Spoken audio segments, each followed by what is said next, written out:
What if the exhaustion you feel now has nothing to do with how much you've done today? You sleep enough, you rest when you can, and still, by late afternoon, there's a heaviness that settles in, not in your legs or your back, but somewhere deeper, somewhere words don't quite reach.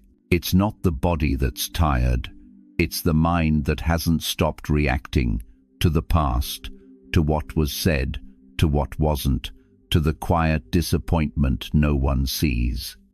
The body may have slowed, but the heart is still answering questions no one asked, still defending choices already made, still carrying conversations that ended years ago. Buddhism whispers something different here. It says, this stage of life is not about doing more. It's about releasing what no longer deserves your energy. Not because you've failed, not because you're giving up, but because you've carried enough. And the soul knows when it's time to put things down. As 2026 begins, you don't need a new version of yourself. You need a quieter relationship with what has been draining you. This isn't about becoming less. It's about becoming free. So stay with me for the next few minutes. Let the noise settle.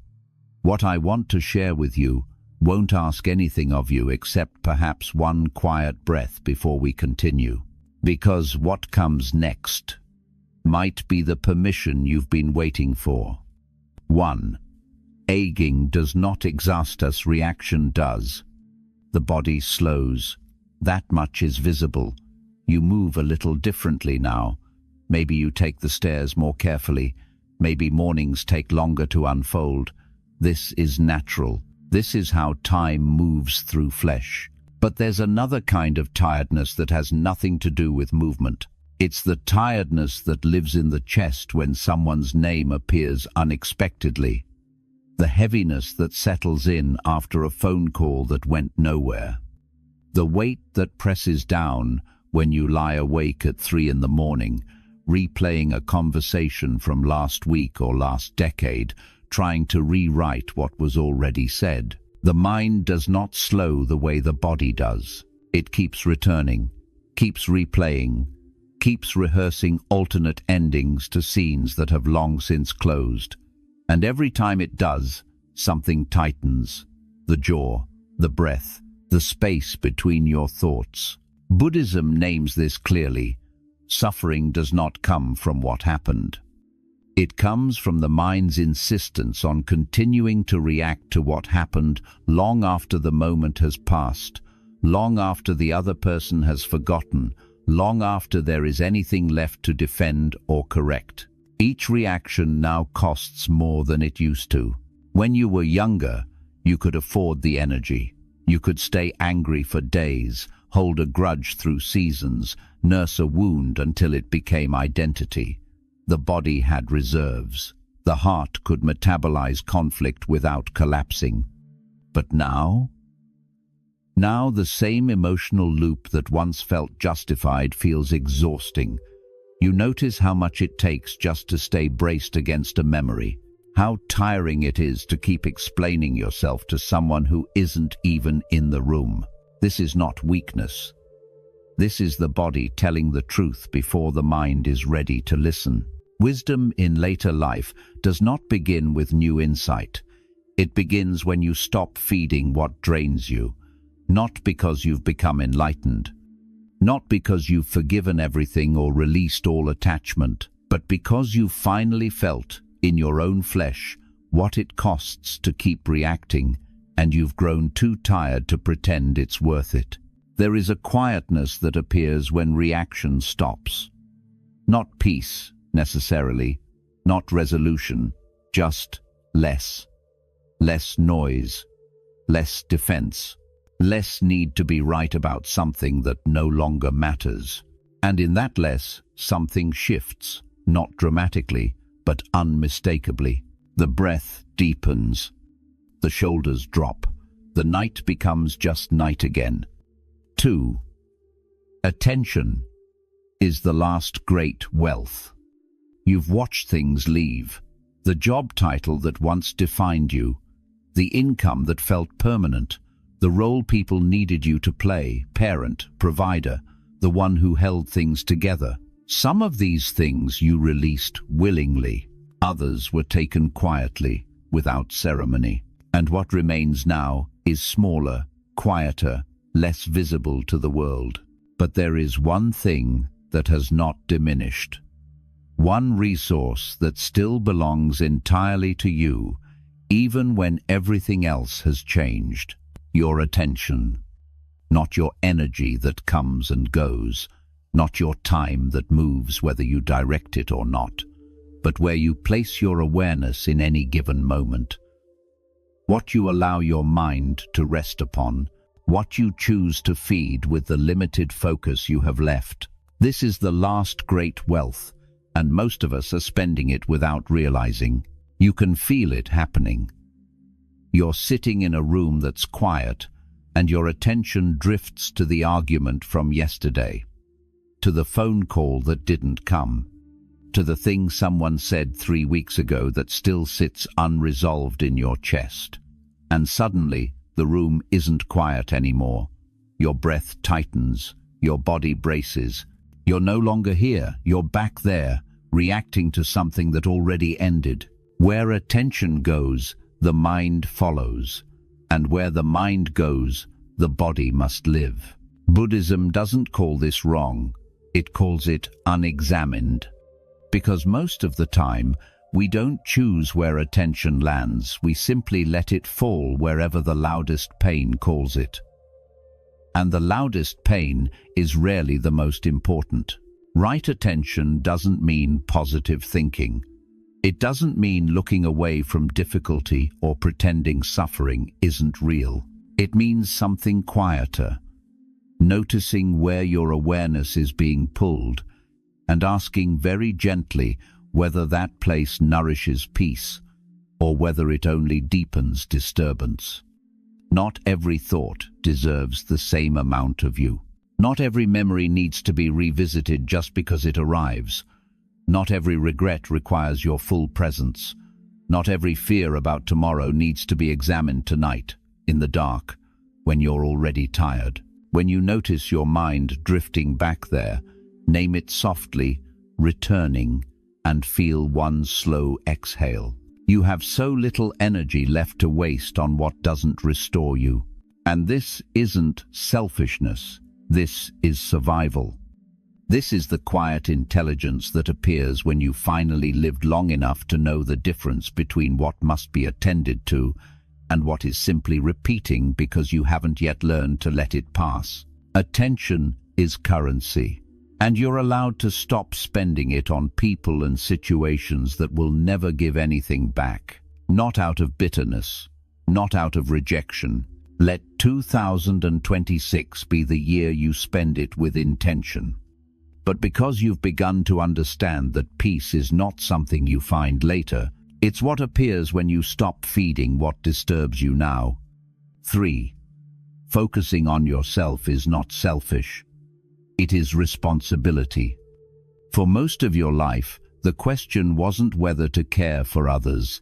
It was how much of yourself you could give before something broke. You learned early that love meant putting someone else first. That being good meant making space even when you had none left. That maturity was measured by how quietly you could dissolve your own needs in service of someone else's comfort. And you did it. For decades. You showed up. You gave. You stayed when it would have been easier to leave. You became the person others leaned on, and you wore that role without complaint because it felt like proof you mattered. But somewhere along the way, something hardened. Not in your heart toward them. In your heart toward yourself.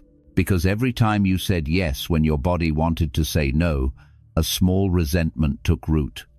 Every time you prioritized someone else's peace over your own rest, the debt grew heavier.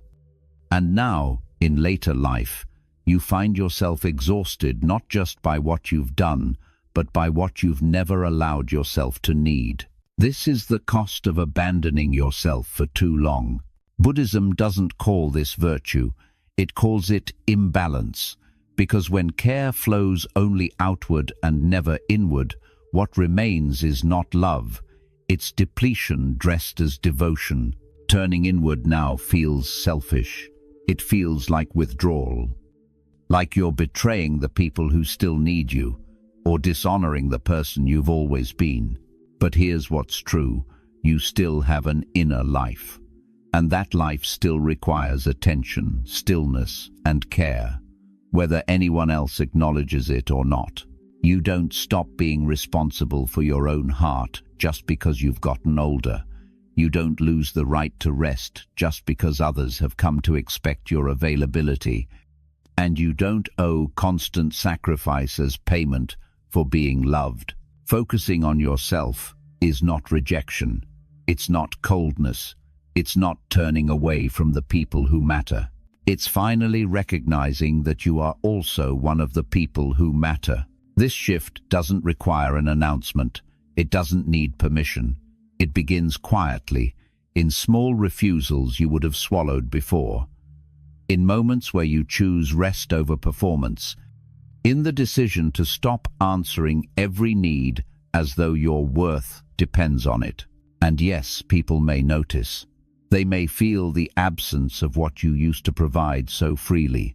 They may even call it selfish, because they've grown comfortable with your depletion. But their comfort is not your responsibility.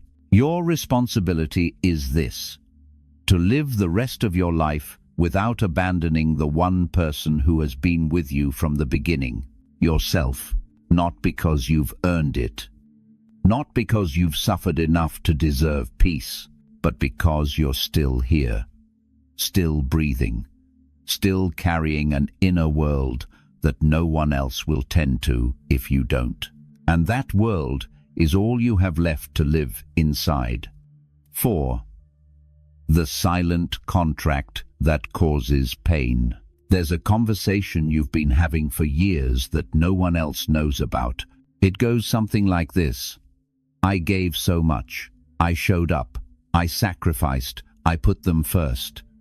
So why don't they call more often? Why don't they remember? Why don't they see what I did? You never said this out loud. You never wrote it down as a demand. But somewhere deep inside, a contract was signed, and the terms were clear. If I give enough, I will be valued. If I love well enough, I will not be forgotten. If I do what's right, the world will return what I'm owed. And now, in later life, the silence on the other end of that contract is unbearable. Not because you're bitter, not because you regret what you gave, but because the return you expected quietly, without ever admitting it, hasn't come. And the weight of that unspoken expectation is crushing you in ways you can't name. Buddhism sees this clearly. It doesn't say, you're wrong to have loved. It doesn't say you shouldn't have given. But it names the place where love became transaction, where care became currency, where devotion turned into a ledger you keep checking, hoping the balance will finally tip in your favor. The suffering isn't in what they didn't give back. The suffering is in the belief that love works this way, that it moves in circles, that what you offer must return, that kindness is a loan waiting to be repaid. This is attachment, not to a person, not even to an outcome, but to the idea that the universe keeps score, that fairness exists, that giving guarantees receiving, and it doesn't. You can love someone completely and receive nothing in return. You can sacrifice everything and still be forgotten. You can show up for decades and still find yourself alone on a Tuesday afternoon, wondering why no one thought to check in. This is not injustice. This is just how it is. And the moment you stop demanding that it be different, the moment you release the silent contract you've been holding over everyone, including yourself, something shifts. Not because people suddenly change, Not because love finally arrives in the shape you needed, but because you stop measuring. You stop keeping track. You stop bracing against the disappointment of not being seen the way you hoped. There's an old teaching: the gift is complete the moment it leaves your hand. Not when it's acknowledged, not when it's returned, not when someone finally understands what it cost you. The moment it leaves your hand, everything after that, the gratitude, the recognition, the love that may or may not come back, belongs to a different story. One you were never meant to control. Releasing the contract doesn't mean you stop caring. It doesn't mean you harden your heart or close the door on connection. It means you finally stop waiting for the world to repay a debt it never agreed to carry. And in that release, the heart doesn't break. It breathes. 5. Silence in later life is maturity, not withdrawal. There's a moment that comes, usually without announcement, when you realize you don't need to say it anymore. The correction you used to make, the defense you used to offer, the explanation you spent years perfecting so people would finally understand why you chose what you chose, why you are the way you are. And one day, in the middle of a conversation that used to matter, you feel the words rise and then stop. Not because you're angry, not because you've given up, but because something inside has shifted and the need to be understood has quietly dissolved. This is not withdrawal, though it will be mistaken for that. People will notice the silence and assume you're fading. That age has made you passive, that you've lost interest in connection, in being seen, in participating the way you used to. But the truth is different. Silence is what appears when understanding ripens. When you've lived enough seasons to know that most misunderstandings cannot be resolved through explanation. That some people will never see you clearly, no matter how many words you offer. That being right doesn't change anything, and being understood doesn't heal what you thought it would. This isn't bitterness. This is clarity. You've simply reached the end of needing the world to agree with your version of events. You've stopped trying to manage perception, defend your choices, or correct the record every time someone gets it wrong. And what remains, in the absence of all that speech, is not emptiness. It's space. It's rest. It's the quiet that appears when you finally stop performing your own justification. Buddhism doesn't call this giving up. It calls this maturity. The kind that doesn't announce itself. The kind that looks like less but feels like more. Because silence, when it comes from understanding rather than defeat, carries a different quality. It doesn't shrink. It doesn't apologize. It simply exists, without needing to prove it has the right to be there. You've lived many seasons now. You've seen relationships turn. You've watched certainty become doubt, and doubt become acceptance. You've learned that most of what you thought you needed to say was just noise, trying to protect a self that didn't need defending. And now, when someone misreads you, you let them. When someone assumes the wrong thing, you don't rush to correct it. Not because you don't care, but because you've finally understood that their version of you was never yours to control. This is not silence born from exhaustion. This is silence born from knowing. And knowing doesn't need an audience. It doesn't need agreement. It just is. Quiet, clear, unshaken, and entirely enough. 6. When explanation stops, energy returns. You've been explaining yourself for so long that you don't notice the weight of it anymore. Why you made that choice. Why you reacted that way. Why you're not what they expected. Why your life looks different from what it was supposed to be. The explanations rise automatically now. almost before you're conscious of them. Someone raises an eyebrow and you're already building the case. Someone questions your decision and you feel your chest tighten as you prepare the defense again. And every time you do this, something leaks. Not visibly, not in a way anyone else can see, but you feel it. In the tightness that stays in your throat after the conversation ends, in the exhaustion that settles in even when nothing difficult happened, in the way your mind keeps rehearsing what you should have said. What you're really doing is trying to control perception, not because you're manipulative, but because somewhere inside you believe that if you can just find the right words, people will see you correctly. They'll stop judging, they'll approve, they'll let you be. But perception doesn't work that way. You can explain yourself perfectly and still be misunderstood. You can lay out every reason and still be dismissed. You can offer your entire history as evidence and still be reduced to someone's assumption. Buddhism sees this clearly. Explanation is not clarity, it's negotiation. It's the belief that your peace depends on convincing someone else to accept your version of the truth. And that belief quietly exhausts you, because it means you're constantly braced, constantly ready, constantly scanning for the moment when you'll need to justify, defend, or correct the record. There's no rest in that. But something shifts when explanation stops, not because you've decided to withhold, not because you've grown cold or indifferent, but because you've finally felt in your own body how much energy it costs to keep managing everyone's understanding of you. When you stop explaining, the shoulders drop first. Then the breath deepens.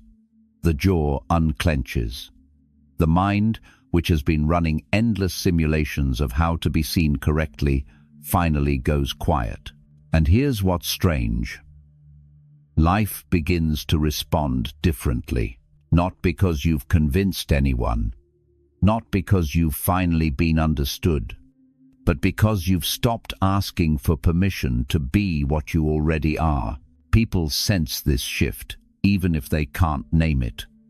They stop pushing for explanations because you're no longer offering the opening. Conflicts that used to spiral into long justifications simply end. Misunderstandings remain misunderstandings, but they no longer pull you into their orbit. You are no longer negotiating your right to exist as you are. And the energy that was leaking slowly, constantly, invisibly begins to return, not as power, not as confidence, just as space, as breath, as the quiet relief of no longer needing the world to agree with you before you can rest. 7. Comparison is a quiet form of self-harm. You see someone your age and the measurement begins before you're even aware of it. They look better. They move easier. They're still traveling, still working, still doing the things you've had to let go of. And in that instant, so quick you almost miss it, your life shrinks, becomes less, becomes evidence of something you're doing wrong. This happens in silence, in the grocery store, in a photograph on someone's feed, in a casual conversation where someone mentions their plans and you realize you have none. The comparison doesn't feel like a choice. It feels automatic, necessary even, as if measuring yourself against someone else's rhythm will somehow reveal what you're supposed to be doing, where you're supposed to be by now. But here's what actually happens in the body when you compare. The chest tightens. The breath shortens. A heaviness settles in that wasn't there a moment ago. You were fine, and then you saw them, and suddenly you're behind.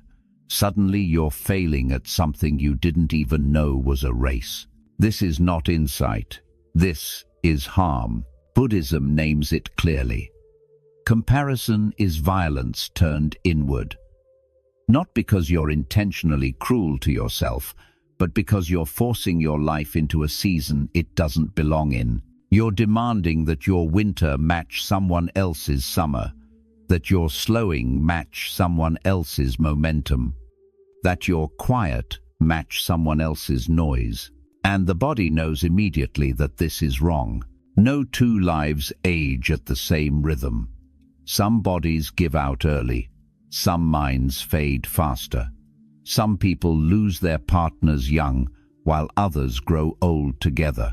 Some keep working because they love it. Others keep working because they have no choice. Some travel because they can. Others stay home and find peace in smaller rooms. None of this is better.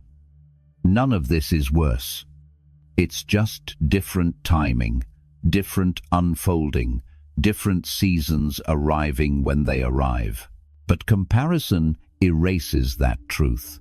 It flattens every life into a single standard and then punishes you for not meeting it. You don't need to be where they are. You don't need to move at their pace. You don't need to still be doing what you used to do, or what someone else your age is doing, or what you imagined you'd be doing by now. You only need to be honest about what your life is asking of you in this season. And right now, maybe it's asking you to slow down, to stop less, to release what no longer fits, to sit quietly instead of filling every hour, to let go of the belief that your worth is measured by how much you still resemble the person you were 10 years ago. Peace doesn't return because you finally catch up. It returns when you stop running. When you let your life unfold at its own rhythm without forcing it to match anyone else's. And the moment you do, the chest opens, the breath deepens, the race you were never meant to be in finally ends. 8. Time is no longer to be filled, it is to be inhabited. There's a strangeness to having time now that you didn't have before. Not the busy kind, not the scheduled kind, just time. Long afternoons that don't demand anything. Mornings that unfold slowly. Days where nothing needs to be built, fixed, or finished.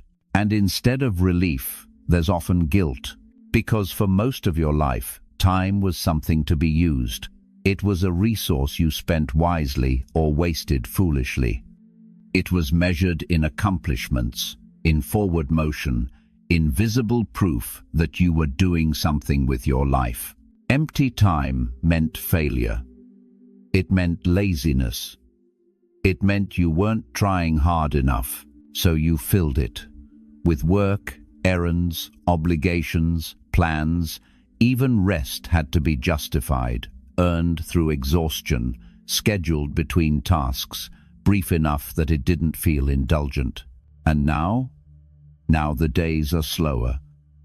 The calendar is emptier. And the old panic rises. What am I doing? Why does it feel like nothing is happening? But here's what's actually happening, something your body knows, even if your mind doesn't trust it yet. Time has stopped being something you move through. It's becoming something you live inside. Earlier in life, time was linear, a path you traveled, a resource you spent. You were always going somewhere, building towards something, measuring progress by how much you'd done. But later in life, time changes shape. It stops pulling you forward. It stops demanding productivity. And what remains is not emptiness, it's space. Space where awareness can finally settle. Where the mind doesn't have to race from one task to the next. Where the body can exist without being useful. This is not loss. This is permission. The slower days you're living now are not wasted. They are the first days in your entire life where you're not being asked to perform, produce, or prove anything. And yes, it feels strange. Because you've been trained to believe that value comes from doing. That meaning requires momentum. That if you're not building something, you're falling behind. But Buddhism teaches something different. It teaches that awareness itself is enough, that presence itself is complete, that the fullness of life doesn't come from filling time, it comes from inhabiting it. You don't need to do anything with this afternoon. You don't need to make it count. Just notice one ordinary thing: light on the wall, a cup in your hand, the sound of breath, and let it be enough for 10 seconds. You can simply be here, in this room, in this light, in this breath, not waiting for the next thing, not preparing for what comes later, just here. And when you stop trying to fill the time, when you finally let yourself rest inside it, something shifts. The guilt fades. The restlessness softens. The day becomes enough, not because you did something with it, but because you were finally present for it. 9. Quiet. Self-work is the deepest practice. You've noticed small things changing, but they feel too quiet to matter. You sleep a little differently now. Not perfectly, not every night. But there are moments when you lie down and the body softens faster than it used to, when the mind doesn't spiral quite so far before it lets go. You react less to things that used to pull you under. Someone says something cutting and you feel the old heat rise, but it doesn't take over the way it once did. It passes, quicker than before, quieter. You know when to stop now, when to end the conversation before it turns, when to step back instead of pushing through, when to let something be unfinished rather than forcing it to resolution. These are not dramatic shifts. No one applauds, no one notices, and because they make no sound, you wonder sometimes if they even count. There's a part of you that still believes growth should be visible, that real change announces itself. That transformation means becoming someone recognizably different, someone others can see and confirm. But Buddhism teaches something else entirely.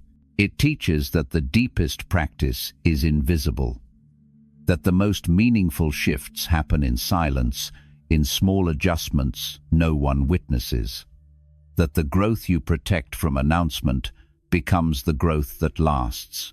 Because here's what happens when change is made public. It becomes performance.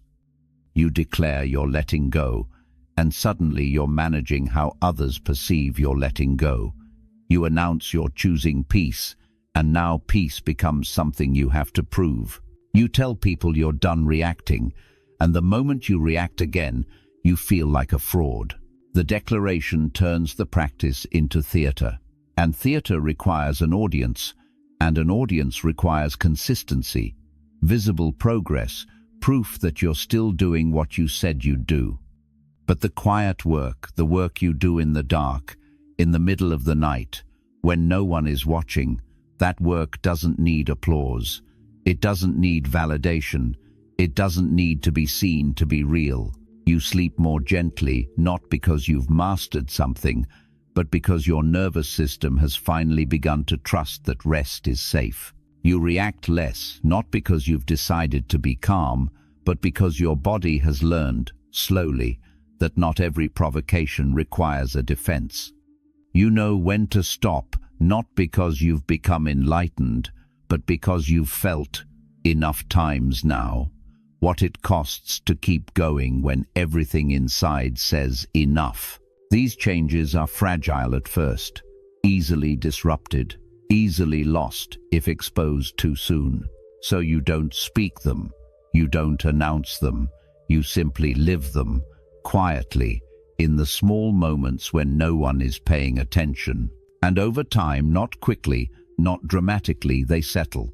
They become part of the rhythm of your days, part of how you move through difficulty, part of who you are now, not because you declared it, but because you lived it long enough in silence that it became real. This is the deepest practice, not the one anyone sees, the one only you know is happening. 10. When you choose yourself calmly, life rearranges. You've been preparing for conversations you may never need to have. The one where you tell them you can't keep doing this. The one where you explain why you need space. The one where you set boundaries, draw lines, make your position clear so they finally understand that something has changed. You rehearse these conversations in the shower, in the car, in the middle of the night. You refine the words. You anticipate the pushback. You brace yourself for the conflict that will inevitably follow. But here's what actually happens when you stop feeding what drains you, when you stop explaining yourself, when you quietly reclaim your attention without announcing it. Nothing dramatic. No confrontation. No argument. No declaration required. Relationships just adjust. The person who always called at the wrong time stops calling as much, not because you told them to, but because you stopped answering with the same urgency. The conflict that used to pull you in loses its grip, not because you resolved it, but because you stopped engaging with it the way you used to.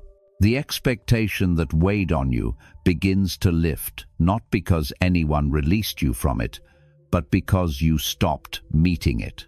Life rearranges itself around your quiet choices without needing permission. Buddhism sees this clearly. When internal alignment shifts, external patterns follow, not through force, not through control, but through something simpler. You stop participating in what no longer serves you, and the world stops requiring your participation. This isn't manipulation. You're not withholding to punish. You're not being silent to make a point. You're simply no longer available in the way you used to be, and that unavailability needs no justification. You don't owe an explanation for why you're protecting your peace. You don't need to defend your right to say no. You don't need to convince anyone that your boundaries are reasonable. You just stop, quietly, calmly, without announcement. And what's remarkable, what you might not have expected, is how little resistance actually appears. The person you thought would fight you doesn't. The situation you thought required confrontation resolves itself. The relationship you thought you'd have to end simply shifts into something different, something lighter, something that no longer asks so much of you. This is not because you've become manipulative or cold. It's because you've finally stopped bracing, stopped defending, stopped negotiating for the right to take care of yourself. And when you stop bracing, when you stop explaining, when you simply exist as someone who no longer gives what they don't have to give, life meets you there. Not with agreement, not with understanding, but with adjustment. The world responds to what you actually do, not what you say you'll do. And when what you do changes quietly, consistently, without drama, everything around you begins to rearrange, not because you controlled it, but because you finally aligned with what was true. You're still here, and that means something. Not because you found an answer, not because something was fixed, but because for the last few minutes you allowed yourself to sit with something true, something you've known quietly for a long time but haven't had the words for. Later, life is not a shrinking. It never was. It's a refining, a shedding, a slow return to what remains when all the noise falls away. Less reaction, less explanation, less comparison, and in that more peace than you've known in years. Not because you've achieved something, but because you've finally stopped abandoning yourself to prove you still matter. In Buddhism, this isn't called withdrawal. It's called living from the center. And the center doesn't need an audience. It doesn't need agreement. It just needs you to stop leaving it behind every time someone questions your right to rest. If something settled in you while you were listening, a word, a feeling, a quiet recognition, you can leave it in the comments below. Just one word, just one line, something simple that lets you know you were here. And if this felt like a conversation you needed to have, save it. Come back when the world gets loud again and you forget that silence is not emptiness. If you carry one thing into 2026, let it be this. You are allowed to protect your peace without explaining it. You don't need to do anything else right now. Just breathe once before you go. And remember, you are not fading. You are finally becoming clear.